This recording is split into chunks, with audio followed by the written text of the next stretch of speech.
I decided today that I am going to speak in defense of President Andrew Jackson.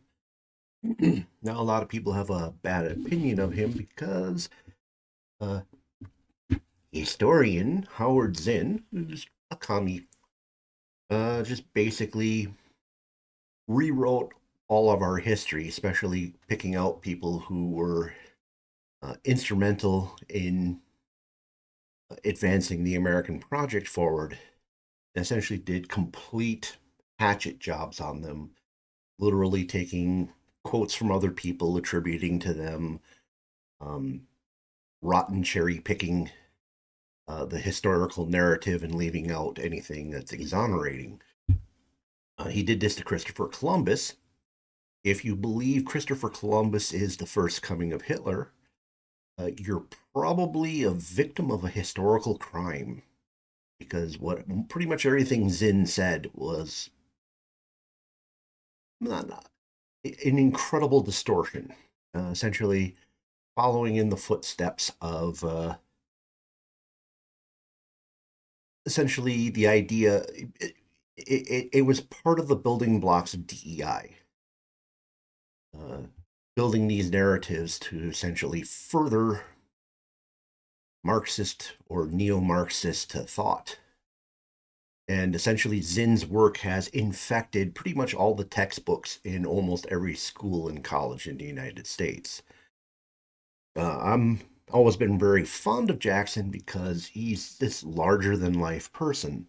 I'm not going to get into his entire biography, might do that at a future point if people have interest. This is essentially to talk about uh, the charges that somehow he just absolutely hated Indians with a passion.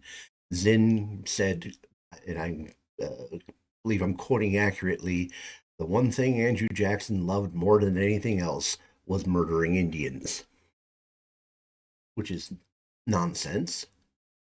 And that's essentially what I'm here to do is debunk Zinn's take on Jackson. But just one little quick setup outside my narrative. Jackson was renowned for having a temper when it came to his honor, and whenever he felt his honor besmirched, he dueled, and he dueled a lot in his life, uh, dozens of times, possibly in excess of 100 times. And one of these duels, basically, he ended up getting a pistol ball lodged into his shoulder that they pretty much just left there because they couldn't do anything about it at the time. And as president, he all of a sudden got this horrible pain in his shoulder.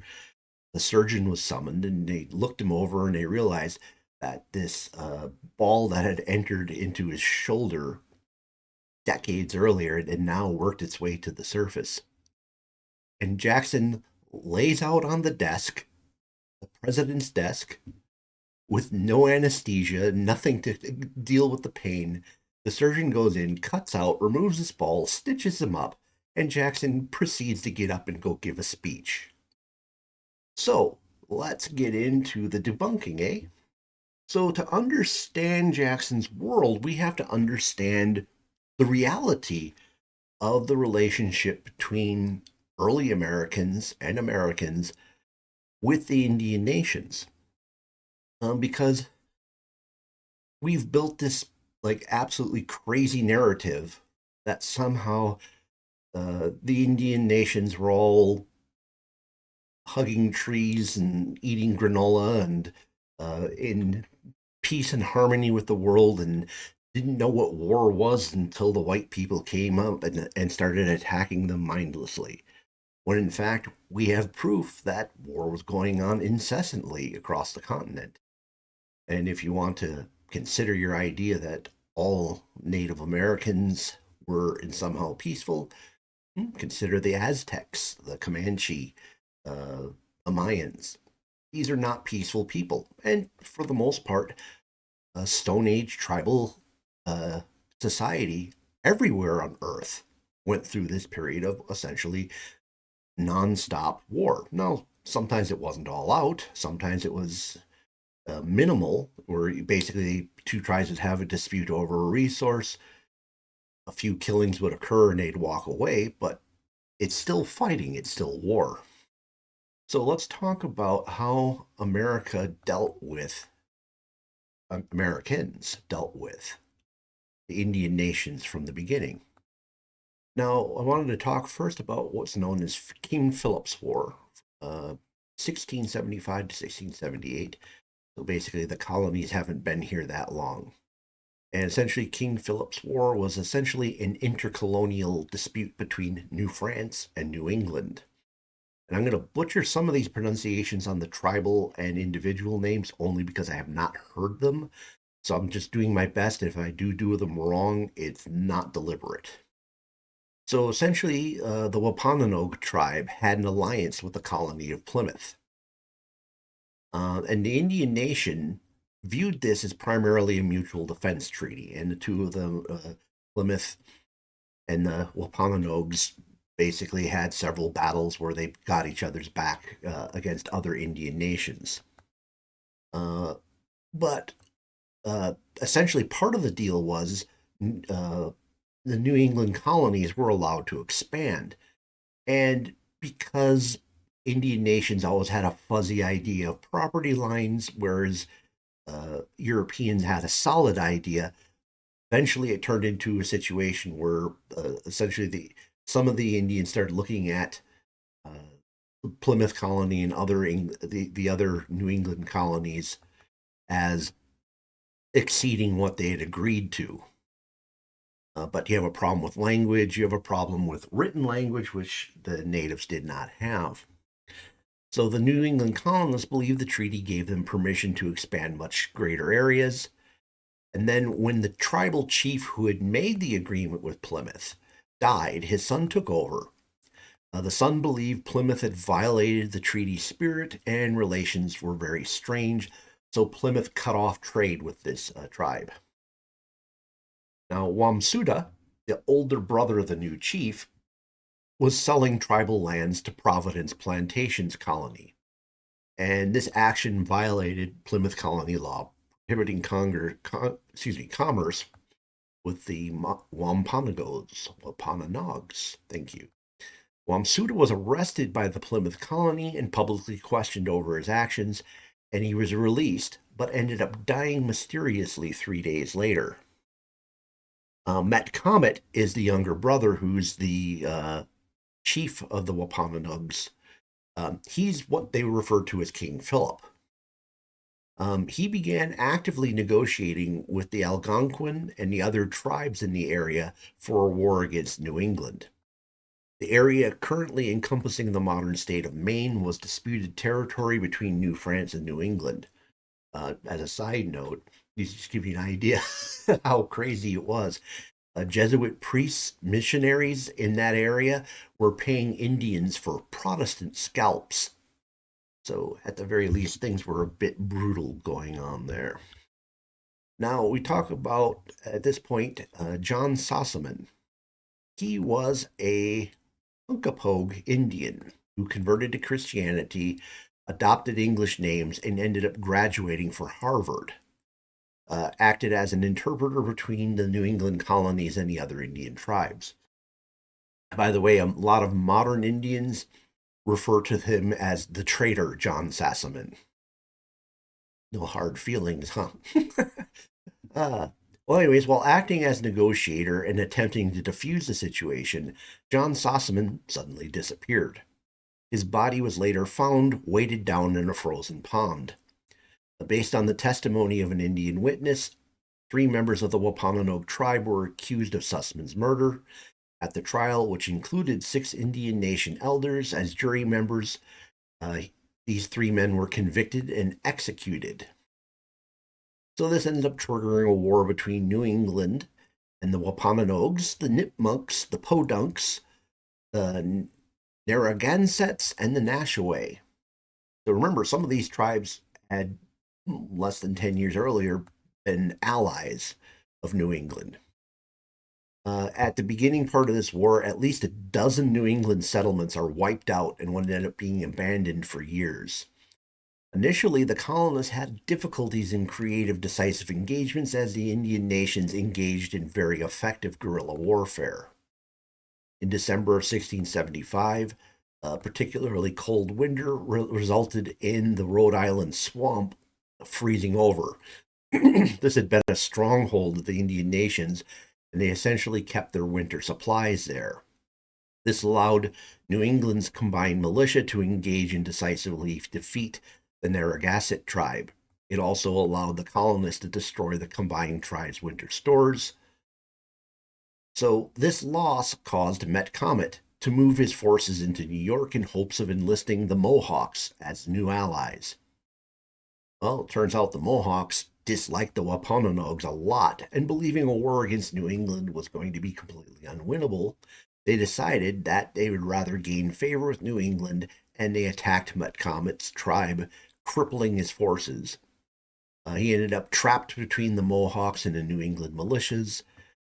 Comet's allies deserted him, and the war would end with Comet being captured and beheaded. Now we're going to talk about King William's War, 1688 through 1697. This pitted England, Massachusetts Bay Colony, and the Iroquois Confederacy against France, New France, and the Wabanaki Confederacy. With the urging of New England, the Iroquois Confederacy prevented trade between New France and the Western tribes. New France would retaliate by having their allies attack Seneca lands in western New York. The Iroquois nation would retaliate by raiding French settlements near Montreal. In 1688, the English raided the home of a senior military French officer in Maine and a French fishing village in Nova Scotia. In response, the Wabanaki Confederacy raided Newcastle, Yarmouth, and Kennebec. September of 1689, in Falmouth, in Maine, the English attempted to establish a northern settlement and a fort. Combined French and Indian forces returned and massacred the settlers. 1691 and 1694, numerous raids by both sides with colonial officers and native armies raided unprotected settlements and Indian villages. Many of these raids are described as massacres. Now Queen Anne's War, 1702 to 1713. The French from New Orleans and the Spanish from Florida opted to arm and lead Indian allies in that region against the Carolina colony. Carolina received warning of the combined Spanish Appalachian Army and successfully repulsed the army, inflicting huge losses on the Appalachian. The Carolina militia and Creek Indians, their allies, attacked Spanish Florida and destroyed large portions of St. Augustine. The Spanish allies, the Appalachian and the Timucua, were, for all intents and purposes, wiped out. The French and their Indian allies spent a large portion of that war raiding settlements in Massachusetts. The war resulted in numerous frontier outposts in coastal Canada and New England being destroyed for both sides. It also resulted in significant population losses in the Indian allies of the Spanish and French in the South. A lot of these areas would not be settled again for probably 10 to 20 years. Then we have King George's War, 1744 to 1748. Fighting on both sides typically involved colonial militias and allied Indian nations. The French and their allied Indian nations raided and penetrated deep into central Massachusetts. By war's end, it was estimated that 8% of the male population of Massachusetts had been killed. And then talk briefly about the French and Indian War. Very complicated war in itself, several videos worth of information, but just get into the Indian aspect of it. We have Draper's Meadow Massacre. Shawnee warriors attacked the settlement, killing the settlers, including infants.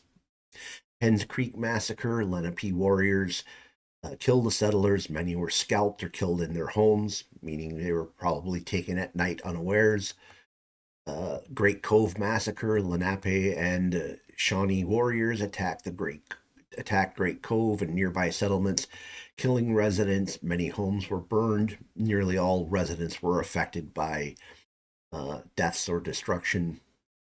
Uh, we had the Nadenhuden massacre of native allies of the French, attacked a Monrovian mission village, killing the missionaries and settlers and burning the village.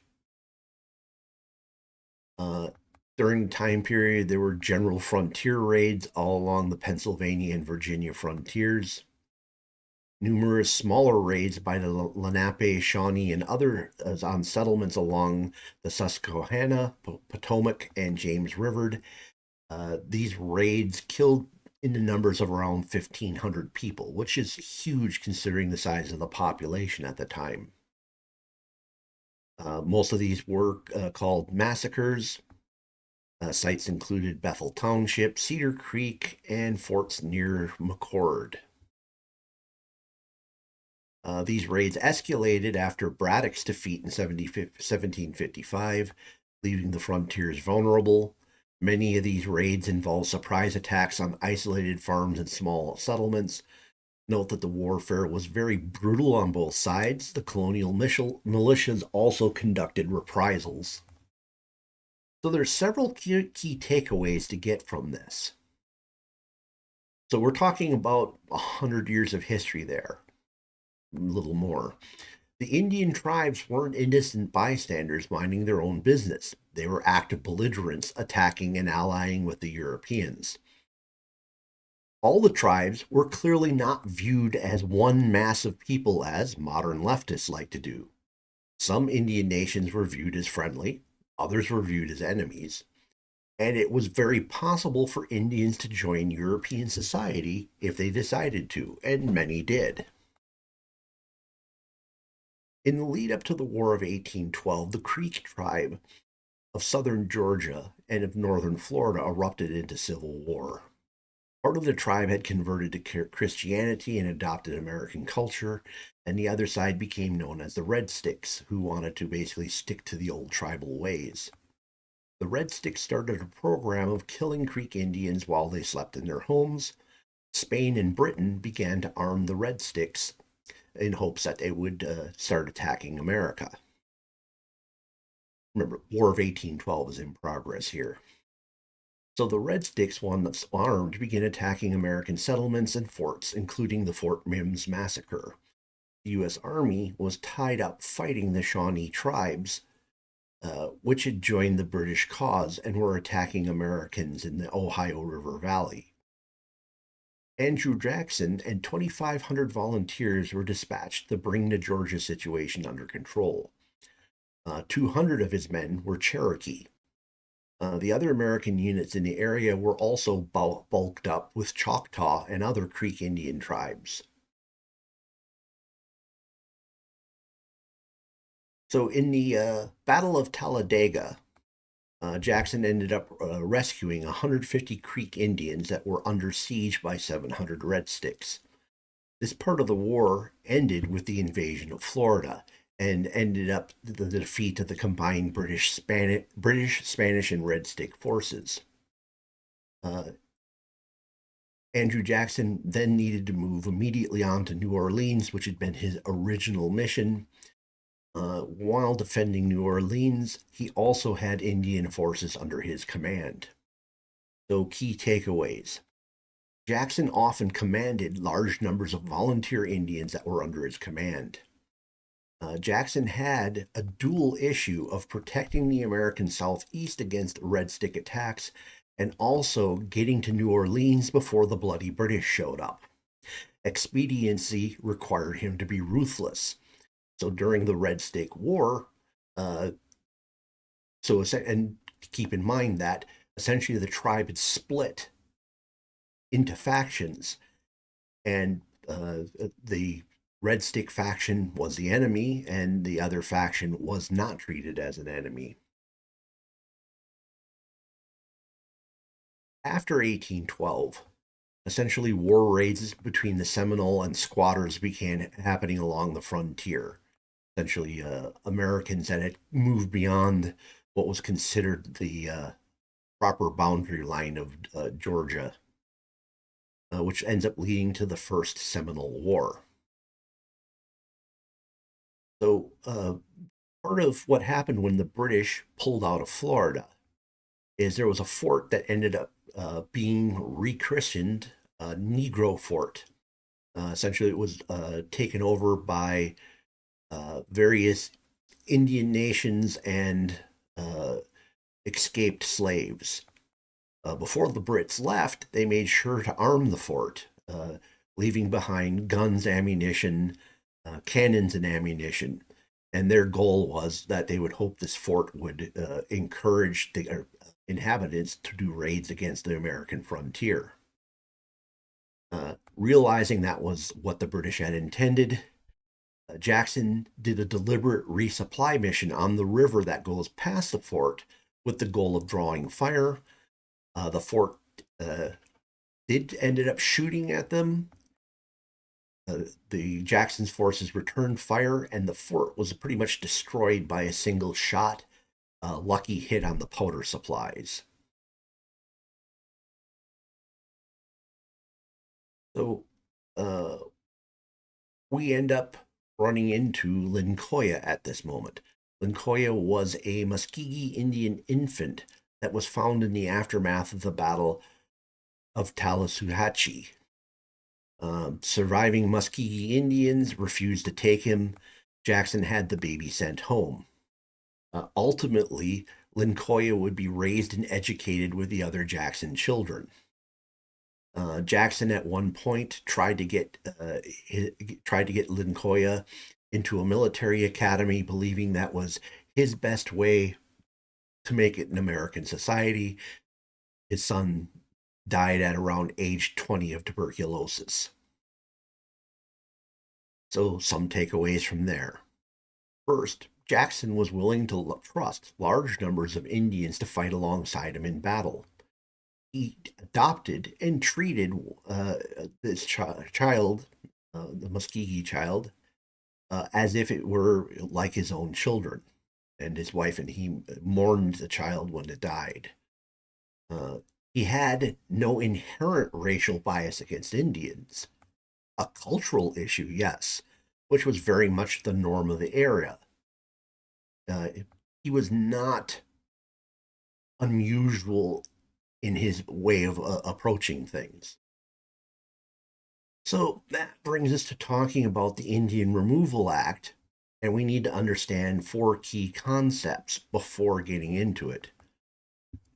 First, it was legally considered unsettled if the Indian nations within the claims of the United States should be treated as sovereign nations.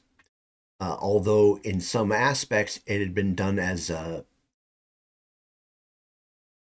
understanding, it still had not been resolved by law or in the courts. It was also not settled legally as if the states were bound to federal treaties written without their consent or consultation. Individual states at that point believed they had the right to ignore the sovereign status of the Indian nations within their borders, primarily because whatever treaties the federal government had made had been not made with their consultation. Remember, prior to the Civil War, the states were considered individual sovereign units. Another issue was that in the entirety of the American history, from the arrival of the first Europeans to this moment of time, was one of constant warfare, with some Indian nations and some foreign powers using the Indian nations as pawns against the United States. So there was always the fear in the back of people's minds that at one moment, the tribe that's living along your border, everything's going good. But what happens if Spain, France, or Great Britain decides that they're going to arm them and send them against your frontiers, which are the hardest areas to defend? When the U.S. Constitution was signed, the federal government promised several states that if they ratified the Constitution, the federal government would resolve all the territorial disputes between the states and the Indian nations. The federal government reneged on that promise. It was considered too difficult to do, too controversial, so the federal government just basically punted and let the problem continue. So Jackson ended up running for the presidency and lost his first run. What happened is during that election, nobody received enough electoral votes, and the election was kicked into the House of Representatives per the Constitution. What ended up happening was because DC was built on a swamp, remains a swamp, and still is a swamp.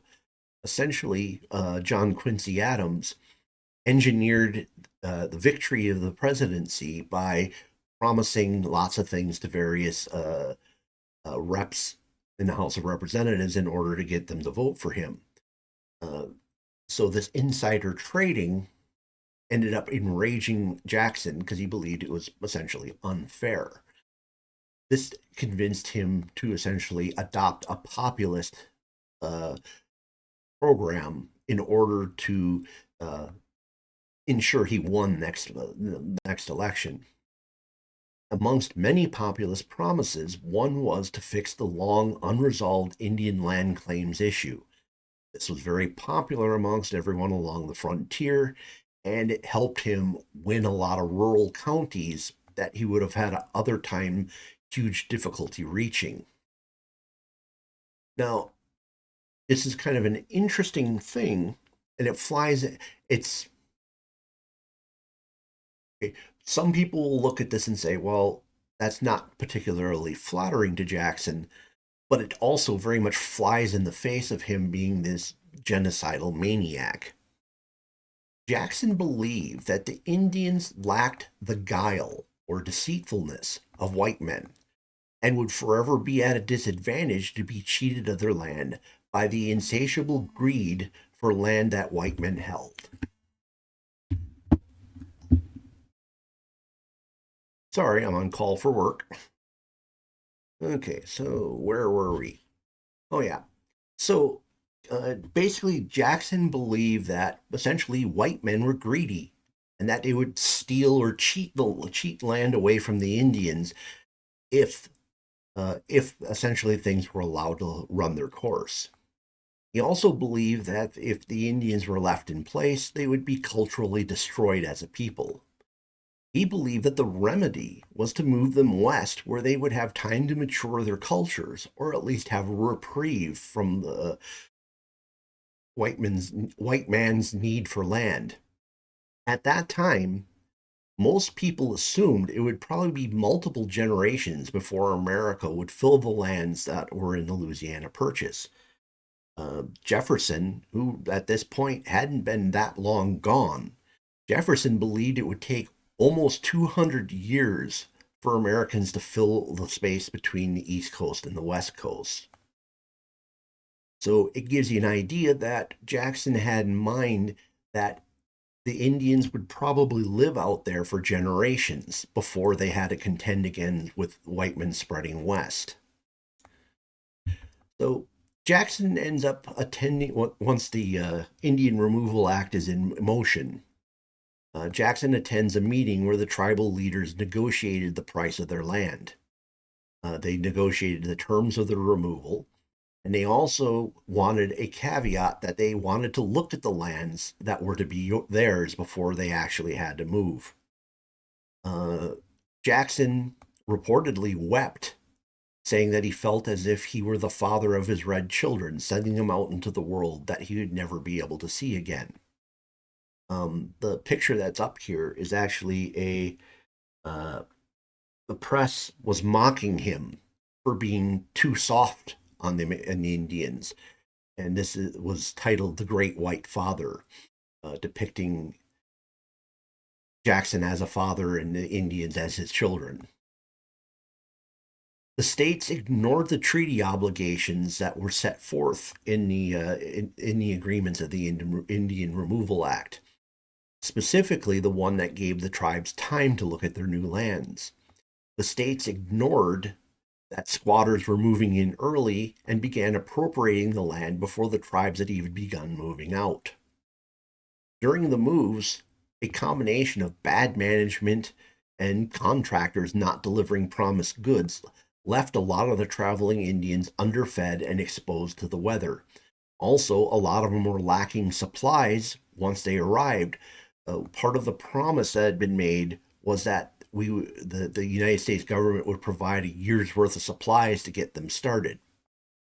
Now, ultimately, 60,000 Indians were relocated during this period, uh, including the movement itself and the 1 to 2 years afterwards.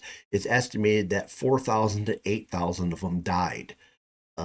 So the Trail of Tears, although people did die, and they probably died in fairly good numbers, probably an equal part of that occurred in the aftermath because of the lack of supplies once they got to their arrival site. So all in all, the move was a botched operation, and Jackson does deserve fault for the failures of the move. However, not everything was entirely in his control. Essentially, the states were fighting against him by moving early. The people he contracted out, or the government contracted out, essentially did a lot of taking the money and run. Basically, they didn't deliver the supplies they were supposed to. And we can fault him for the idea that maybe moving people wasn't the greatest idea, but we don't know what would have happened if we left them behind as well either. However, this modern interpretation of him deliberately inflicting a mass genocide is ludicrous. His goal was not to kill people off, his goal was to save them. Now, Jackson, by all accounts, genuinely believed that the Removal Act would, over the long term, preserve the lives and the culture of the Indian nations by taking them out of proximity of white people, thus eliminating conflict. He believed that if they were left in place, it was only a matter of time before the settlers encroached, causing a confrontation, or some foreign European powers would once again use them as pawns in a future war, which would require them to fight each other. The administration and Congress viewed the alternatives as assimilation, destruction, or removal, and they came to the conclusion that removal was the best option of those three. So I wanted to finish it up by reading a portion of Jackson's speech where he's describing what's going on. By all historical documents you can find, people talking. Now, people will make fun of him for being naive, but very few people, other than modernists like Zinn, will say that he was out and out lying and this was just something he made up. Because remember, at the time, his view was the majority view, so he didn't have to cover up and pretend he liked Indians in order to do this. If he wanted to be ruthless, most of the people would have said, okay, that's okay too. So here's what Jackson said.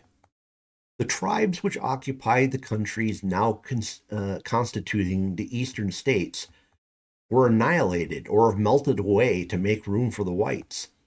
The waves of population and civilization are rolling to the westward, and we now propose to acquire the countries occupied by the red men of the South and the West by a fair exchange, and at the expense of the United States, to send them to land where their existence may be prolonged and perhaps made perpetual. Doubtless, it will be painful for them to leave the graves of their fathers. But what do they more than our ancestors did, or that our children are now doing?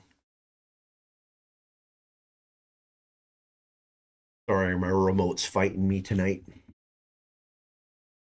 Okay, we'll start that line again. Doubtless, it will be painful to leave the graves of their fathers, but what do they, more than our ancestors did, than our children are doing now? To better their condition in an unknown land, our forefathers left all that was dear in earthly objects. Our children, by the thousands, yearly leave the land of their birth to seek new homes in distant regions. Does humanity weep at these painful separations from everything animate and inanimate with which the young heart has become entwined? Far from it. It is rather a source of joy that our country affords scope where our young population may range unconstrained in body or in mind, developing the power and faculties of men in their highest perfection. These remove hundreds and almost thousands of miles at their own expense, purchase the lands they occupy, and support themselves at their new homes from the moment of their arrival. So, how can it be cruel in that this government, when by events which it cannot control, the Indian is made discontented in his ancient home to be purchased of his lands, to give him a new and extensive territory, to pay for the expense of his removal, and then support him a year in this new abode? How many thousands of our own people would gladly embrace the opportunity of removing to the West on such conditions? If the offers made to the Indians were extended to them, they would be hailed with gratitude and joy. So, just to quick break that down, he's essentially saying is that Americans of the time would have been thrilled with the opportunity if they said, "Hey, we're giving you lands in the West, and we're going to give you a year's worth of supplies to get you going." Whereas a lot of these Americans were essentially going out and doing this by themselves at their own expense. So, and these Americans were leaving lands that they held dear. They were leaving the graves of their ancestors behind. They were leaving the property of their fathers and grandfathers behind to go find opportunities out west. So he saw it as they were giving the Indians the same opportunity because if left in place, they were either going to be exploited by the local squatters or eventually put into position where the United States of America would be at war with their nation. Uh, so I believe this is a very legitimately honest view of Jackson's here. Now, yes, the result were 4 to 8,000 Indians died in the process.